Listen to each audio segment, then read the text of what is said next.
waa asalaamaaleykum waa mbokki Sénégal waa àdduna bi man docteur Fatou Diouf ministre des pêches des infrastructures maritimes et portuaires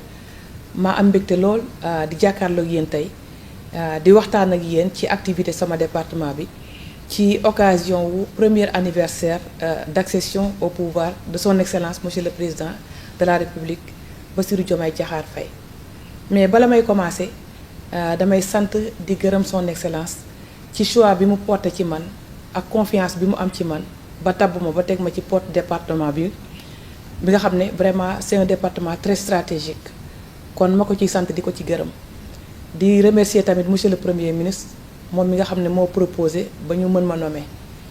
léegi premier anniversaire de l'accession de son excellence donc dinañ am mbégte di partager ak yéen certains événements ak certaines réalisations clés yoo xam ne suñu département def nañ ko. Concernant le bilan man mën naa ne bi ñu fi ñëwee li ñu njëkk a def mooy dem gis acteurs yi toog waxtaan ak ñoom ainsi boo xoolee visiter nañ quai de pêche yu bëree bëri visiter site de transformation yi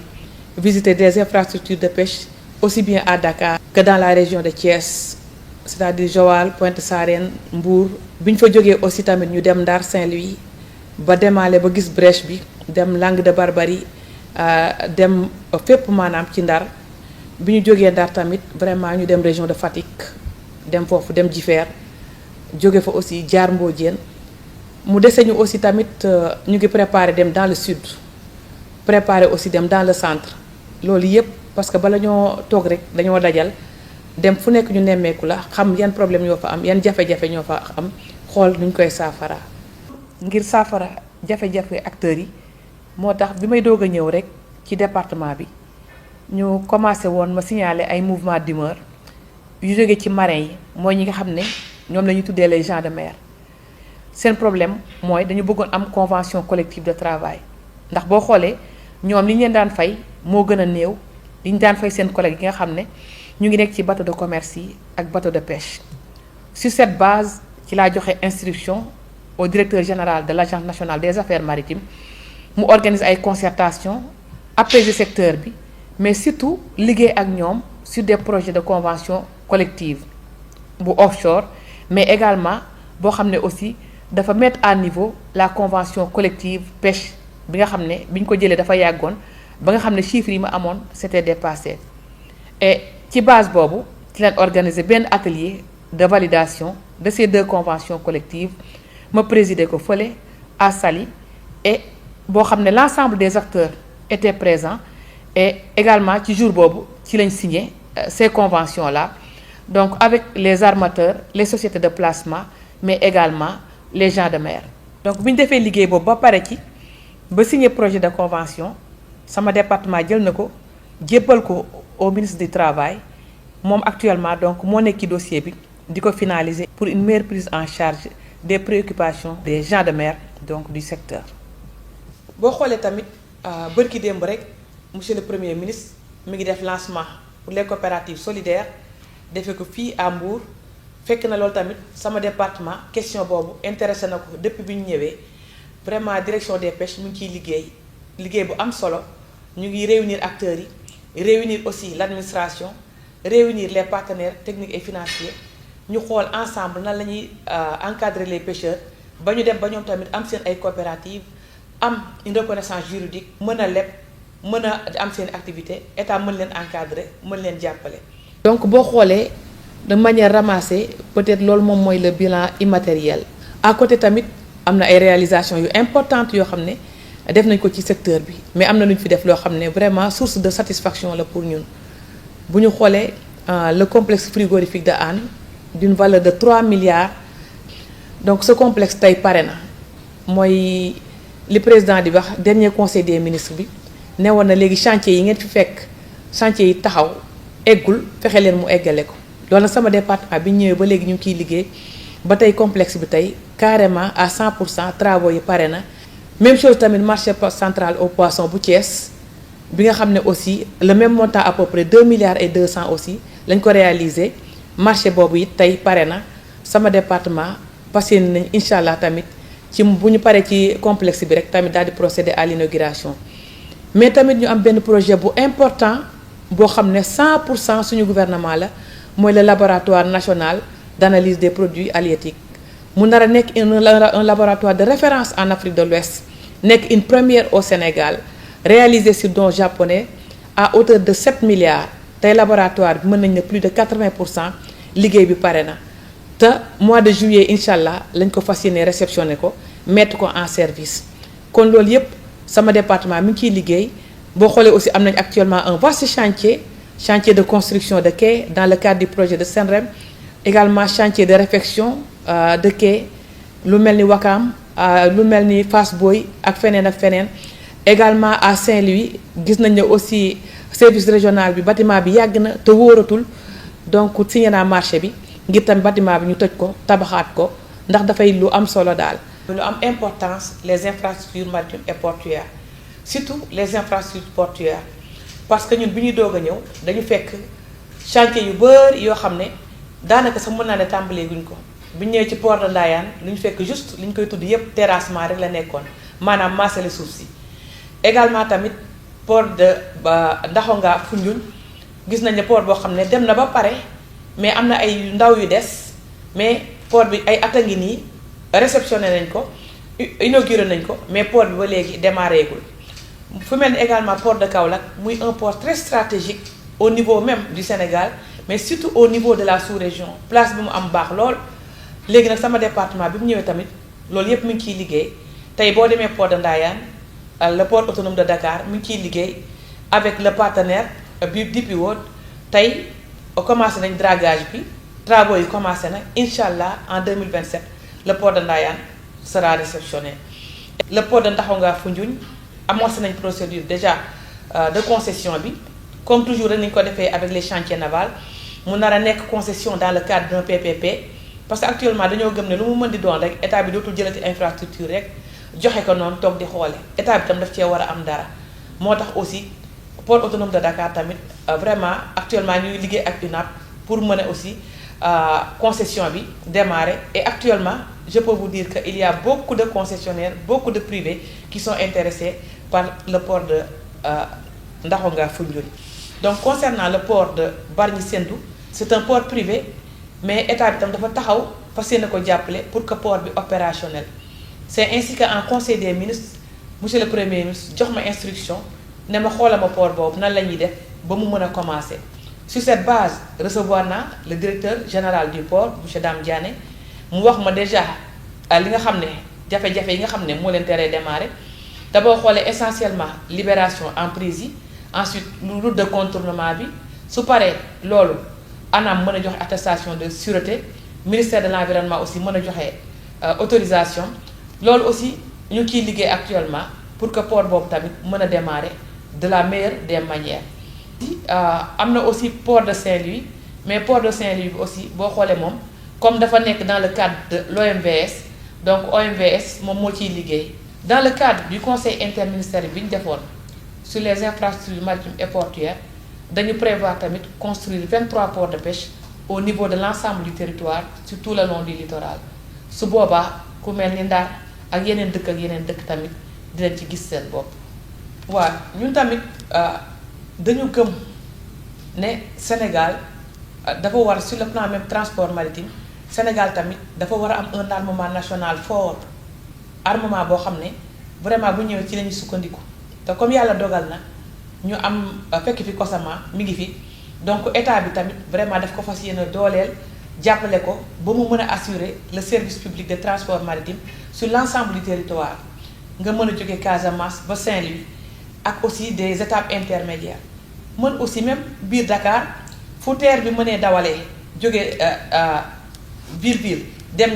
Diamniadio mais également les bateaux du Cosama aussi mën a jóge tamit gare de Dakar mën a dem ba Bargny mën a dem Rufisque mën a dem sur la Petite Côte mën a dem ba Saint-Louis également assurer d'autres dessertes à côté de la desserte bi nga xam ne ñu ngi koy def déjà Dakar ak Ziguinchor kon daal loolu mën nañ koo tënk daal ci li nga xam ne vraiment taxaw nañ ci suñu gouvernement fas yéene ci liggéey incha allah. toujours aussi ci sama département nga xam ne moom aussi la sécurité en mer moom moo koy gérer mais surtout la sécurité de la pêche artisanale muy lu ñu ñor lool ndax dañu gëm ne pêcheurs artisans yi dañ leen war a toppatoo ñu mën a dem géej gi de manière sûre dem nappi mën a delluwaat moo tax dans ce cadre ñun suñu gouvernement bi mu ñëwee dañu instaurer sur instruction de son excellence monsieur le président de la république dañoo instaurer la gratuité des gilets ñun gilet jaayatuñ ko bi ñu fi ñëwee ba léegi gilet yi dañ koy maye te actuellement pour li nekk pour l'année 2024 période bi ñu fi fekk maye nañ lu tolloo ci plus de 36 000 gilets yoo xam ne séddale nañ ko ci biir Sénégal bi ba ñuy dem ci gàmmu Ñaseen bi ak aussi partout un peu partout au Sénégal c'est la gratuité des gilets. toujours rek ngir saafara jafe-jafe acteur de la pêche yi dem nañ fi Thiaroye bi ñu eggee aussi ci Kéba ñu fekk fa benn épave navire boo xam ne yàgg na fa lool sonal acteurs yi lool créer beaucoup d'accidents surtout quand la marée est haute ba ndox mi ñëw couvrir ko pirogue yi di ñëw daan ci dal muy créer problème yu rëy problème boobu nag ñoom muy jafe-jafe boo xam ne ñoom dañ ko am depuis 2021 ñun bi ñu ñëwee donc 2024 dem Thiaroye nemmeeku ju leen loolu la ñu njëkk a wax ngir jafe boo xam ne da leen a ñor sama département nag wax dëgg yàlla taxaw ci taxaw bu rafet à travers l'agence nationale des affaires maritimes tey boo eggee Thiaroye def nañ liggéey ba ca war lépp ba épave boobu tey jëlee nañ ko fa léegi pêcheurs yi ñu ngi mën def seen activité en toute sécurité. dañu xam ne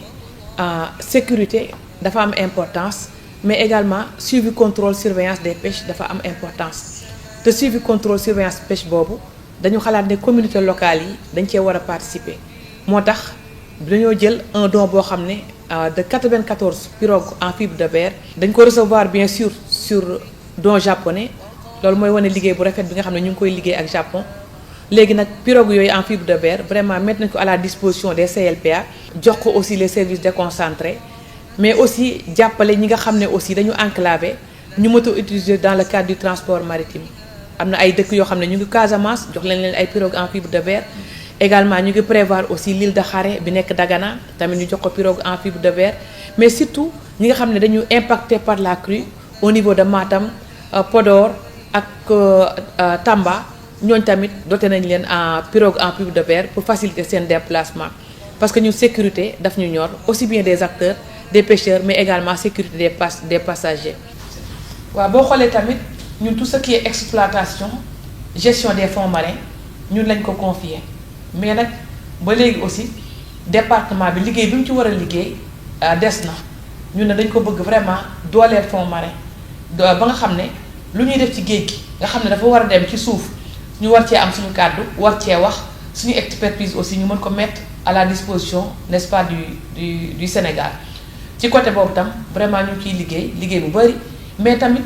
actuellement boo xoolee aussi ñu ngi nettoyer les plages mais surtout di nettoyer les fonds marins ndax géej aussi comme boo xoolee rek être vivant la comme ñëpp donc dafa bëgg aussi di noyyi te pour mu noyyi tamit il faut muy set et sur cette base effectivement ñu ngi ciy liggéey boo xam ne vraiment tamit am na solo lool. waaw kuy wax napp nag il faut mënoo ko wax te waxu ci waxu recherche scientifique muy loo xam ne tam dafa am solo lool ñun tamit ñu fas yéene koo dooleel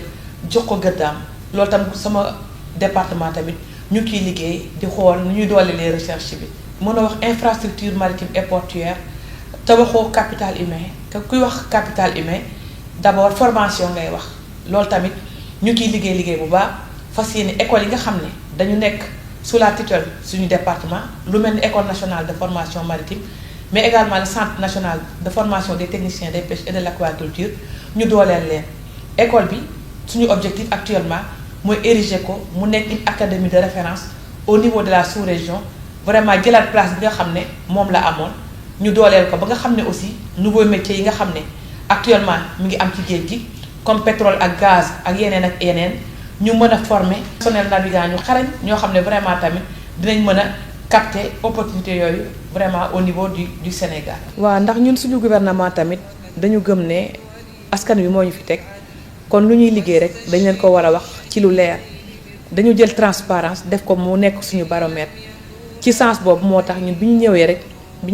acte bi ñu njëkk a def mooy li nga xam ne sénégalais yi dañ ko yàgg a xaar daañ ko yàgg a laaj surtout acteurs yi nga xam ne dañoo nekk ci secteur bi bëggoon a xam ñaata bateau ñooy dugg ci géej gi di dem ak di ñëw moo tax bi ñu njëkkee ñëw rek li ñu njëkk a def mooy jël liste des navires autorisés à pêcher daal koy publier liste boobu nag ñu leen jox évolué gul mooy même liste bi am jusqu'à présent ndax ñun bi ñu ñëwee ba léegi amul licence bu bees mais incha allah saa yu évoluer tamit dañ ko publier waat Sénégal yëpp gis ko ndax dañoo gëm ne lu ñuy liggéey di ko def rek di ko def ci njëriñu askan wi dañ ko war a partager ak ñoom rendre leen compte ñoom ñu xam ko. sama département am na liggéey bu am solo aussi bi mu liggéey ci les chantiers navals ndax bi ñu ñëwee ak léegi dañoo fekk concession bi jeex concession si boo xam ne ëpp na 25 ans mais boo xam ne tamit vraiment baaxul ci Sénégal mais ñun bi ñu ñëwaatee dañ ko reprendre actuellement lancé nañ la procédure d'appel d'offres pour la préqualification te boo xoolee aussi ñu def ko appel d'offres boo xam ne on va le faire la concession ci cadre PPP c'est-à-dire partenariat public privé léegi état bi daf ci am wàll concessionnaire bi am ci wàll ñu gis ne également parce que yéene nag négociation boo xam ne vraiment bis bu sottee incha allah dañu gis ne aussi njariñu Sénégal rek moom moo ci nekk. biñ fi ñëwee tamit dañu gëm ne accord de pêche yi comme ni ñu ko promettre woon ci suñu programme dañ ko war a xoolaat càmbaraat ko def de sorte que buñ ko dee continuer mu nekk loo xam dafay nekk njëriñu Sénégal donc boo xoolee ci base boobu ci lañ arrêté l'accord qu'on a fait avec l'Union européenne et actuellement ñu ngi évaluer accord bi comme ni ma ko waxee woon am une évaluation exhaustive boo xam ne vraiment dinañu aider à la prise de décision. gestion des corridors muy lu am solo ndax marchandise du rek ci port lay yem bu ñëwee ci port dafa war a jóge ci port jaar ci ay yoon ba egg fa mu jëm mën na nekk biir Sénégal comme mën na nekk biti Sénégal loolu tamit sama département di ci liggéey bu am solo ndax boo xoolee gouvernement bi dañu tànn département bi confié que muy gérer les corridors à travers le conseil sénégalais des chargeurs tey COSEC mu ngi ciy liggéey bu mucc ayib ngir marchandise bu génnee port mën a jaar ci ay yoon yu baax mën a am ay aires de repos ba mën a egg ci borom ci dans les meilleures conditions possibles kon loolu tamit ñu ngi ciy liggéey bu mucc ayib. concernant conservation des produits halieutiques yi ndax tamit napp baax na mais di ko denc ngir bu jën ñàkkee nga mën koo génne it dafa am solo moo tax ginnaaw complexe frigorifique Hann bi ñu wax noonu sama département tey am na des camions frigorifiques yoo xam ne plus de 50 à sa disposition yoo xam ne daf ko nar a mettre aussi jox ko acteurs yi mais également jox ko jeunes yi participer ainsi ci liggéey xëyum ndaw ñi. li tàmbali le rek vraiment am na chantier yu baree bari ubbi nañ ko commencé nañ ko mais ñun dañuy préférer bàyyi ba mu sotti rek bu sottee incha allah ñu dellu si ci waxtaan ci. waaw bi ñu ñëwee tamit sur instruction des hautes autorités son excellence monsieur le président de la république ak grâce aux orientations de monsieur le premier ministre sama département aussi tenir na le conseil interministériel sur les infrastructures maritimes et portuaires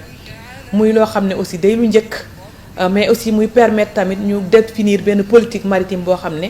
ci la ñuy basé wu ngir mën a développer les ports mais également mën a développer toutes les infrastructures yi nga xam ne ça gravite autour du port y compris les corridors bi nga xam ne sànq évoqué woon nañ ko.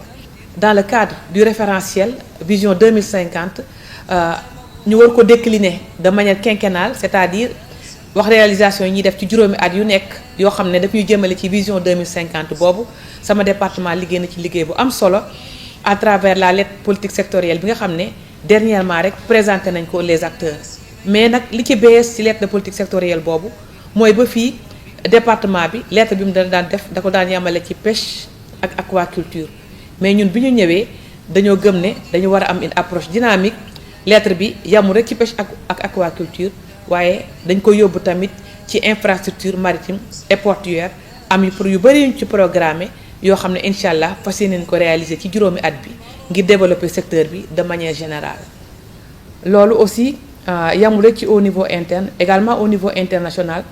ndax ñun xalaat nañ ne Sénégal aussi dañu war a liggéey ci rayonnement am parce que dëkk la boo xam ne sur le plan diplomatique ñëpp dañ ko respecté am cër bu ñu ko jox